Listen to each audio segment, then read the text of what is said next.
Imagine waking up one day and realizing that despite your age, your life still feels unfinished.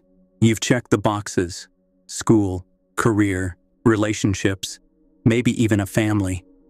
But something inside remains stuck, not in time, not in progress, but in development. As if a part of you never quite made it past the age when you first learned how to please others.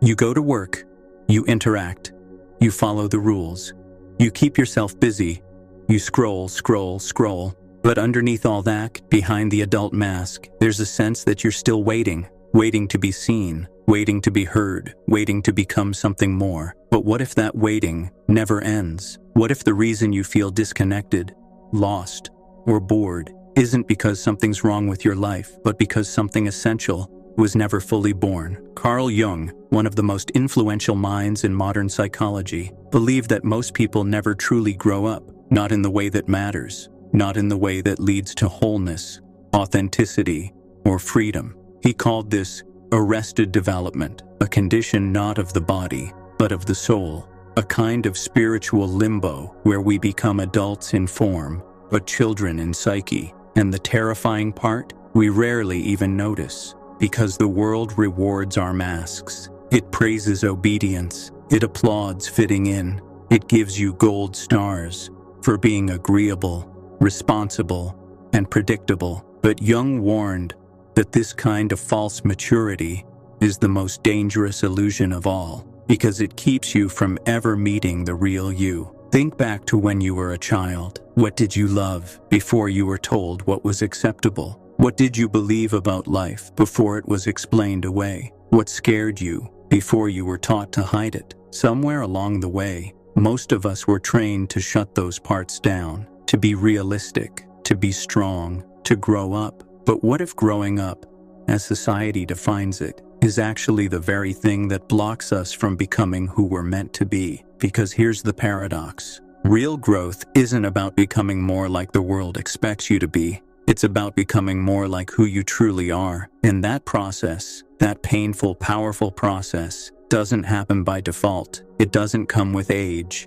It doesn't arrive with titles or responsibilities. It begins only when you're ready to break the illusion. Jung believed that true adulthood starts not when we take on duties, but when we confront the parts of ourselves we've left behind, the dreams, the wounds, the fears, the forgotten desires, all the fragments that were exiled in order to survive. Because survival teaches you to adapt, not to become. It teaches you how to avoid pain, not how to integrate it. It teaches you to suppress what is real in order to maintain what is safe. But here's the cost. The more you suppress who you really are, the less you feel alive. And one day, you wake up and realize you're living someone else's life, wearing someone else's face, following someone else's idea of success. This is where the real work begins. Most people think they've grown up simply because they've aged, because they pay bills, make decisions, and show up to work. But Jung warned, real adulthood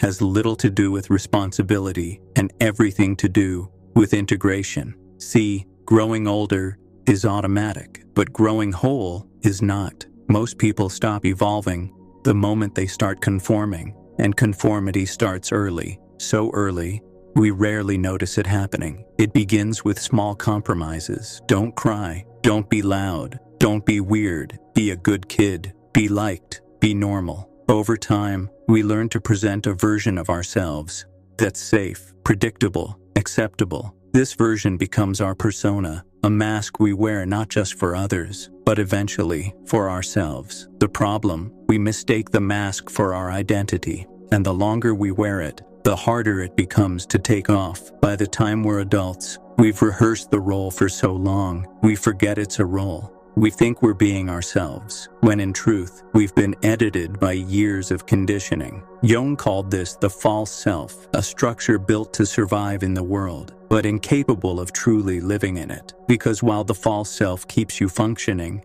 it keeps you numb. While it protects you from rejection, it also shields you from intimacy. While it makes you look stable, it stops you from ever becoming free. And so, many people live entire lives disconnected from their inner world. They follow routines, They chase success, but inside, they feel off, shallow, unfulfilled, as if something essential was missing, and they can't quite name it. That something is the self, the real one, the part of you that never had a chance to speak, because in the pursuit of being who you were supposed to be, you lost touch with who you actually are. And the tragedy is, this is normal. In fact, society depends on it. Systems run more smoothly when people follow, when they doubt themselves, when they fear judgment, when they stay inside the lines, not because it makes them happy, but because it makes them manageable. But you weren't built to be manageable. You weren't built to be defined by a job title, a checklist,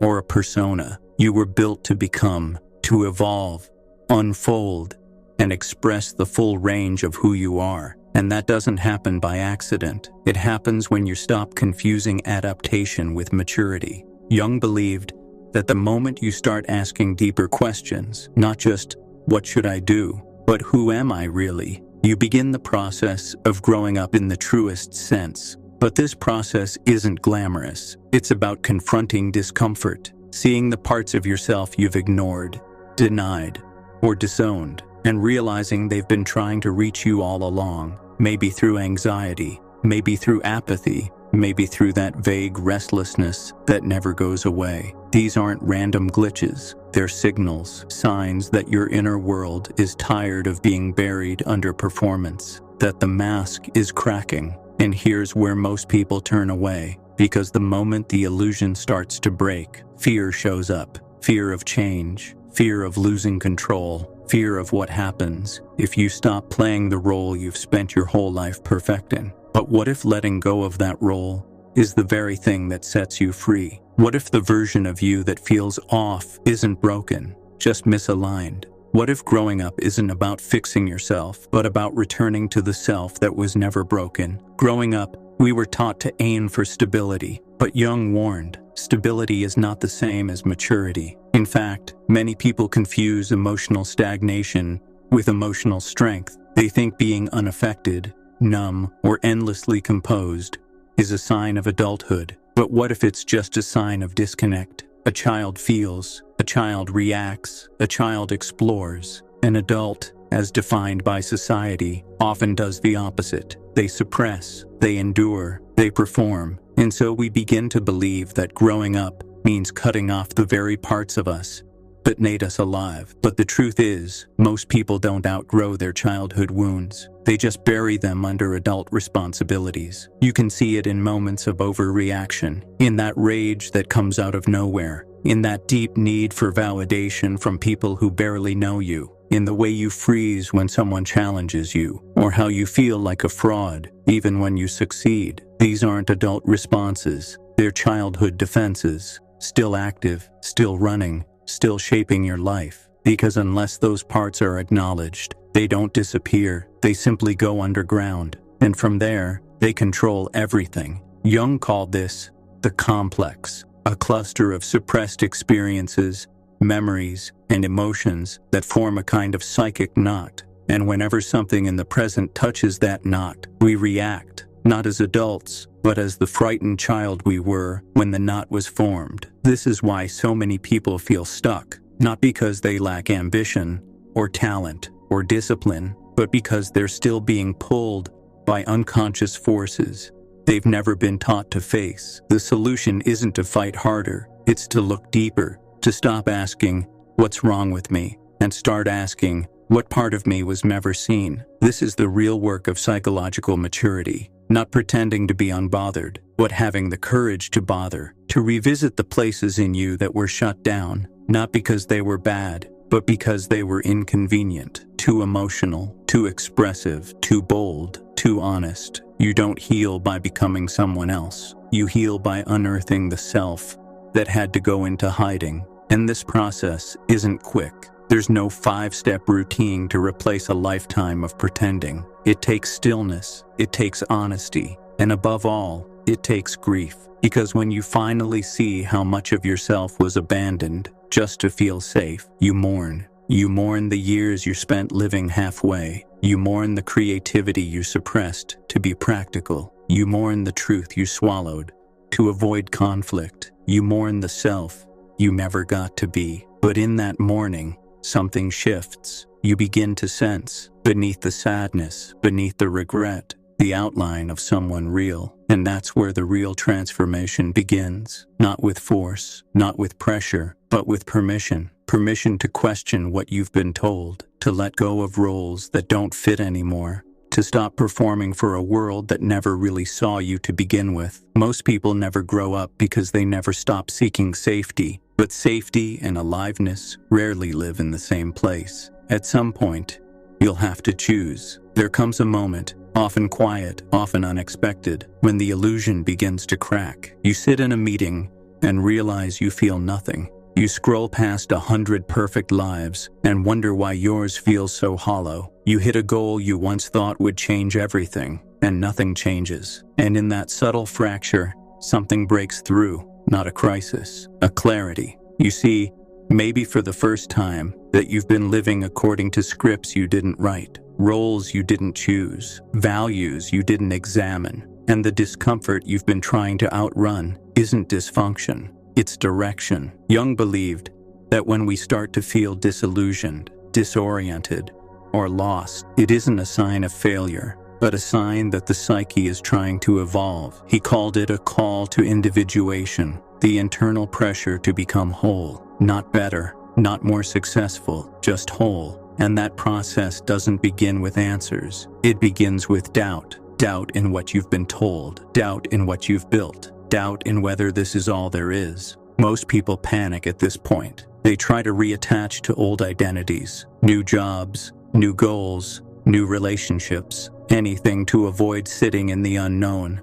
But real transformation only begins when you stop filling the silence and start listening to it. Because beneath the noise, there's a voice you've been ignoring. A quiet knowing that doesn't shout, doesn't beg, it waits until you're ready. And when you finally give it space, it doesn't hand you a plan. It asks you a question. Who would you be without the mask? Shedding that mask isn't comfortable. It costs relationships. It shatters your image. It exposes your uncertainty. But it also gives you back your life. Because in that space of not knowing who you are, you finally get to find out. This is where the real work begins. The work of becoming someone you can trust. Not someone who performs confidence, but someone who feels rooted, even when everything else is uncertain. Jung saw this as the turning point. The moment you stop asking, how do I fix myself? And start asking, what if I was never broken? The truth is, you were always too much for a world that asked you to be less, too curious, too intense, too sensitive, too real. You weren't immature.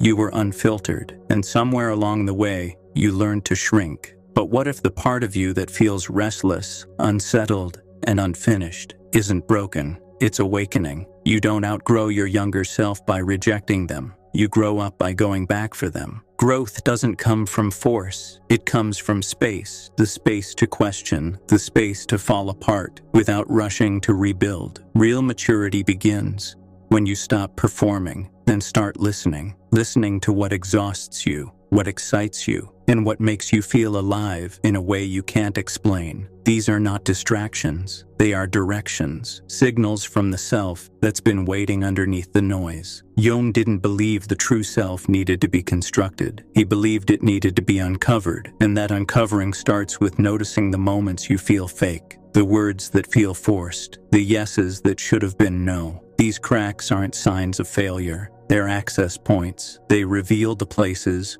where your inner world and outer life are out of sync. And it's in those places, not the polished ones, where your growth actually begins. So how do you start? Not by changing everything, not by chasing some ideal version of you, but by slowing down enough to ask better questions. What parts of you have you edited out just to be accepted? What beliefs are you still carrying that no longer fit who you're becoming? Whose voice are you trying to please? And is it even yours? These questions don't lead to quick answers. They lead to deeper awareness, and awareness is the first act of maturity, because once you see, really see, where you've abandoned yourself, you can begin to return. And returning doesn't mean becoming someone new. It means reclaiming what was always yours. But don't mistake this for a one-time event. This is a process, a dismantling, a shedding of everything you were never meant to carry. The expectations, the comparisons, the shame, the scripts. You begin to notice when you're acting out of fear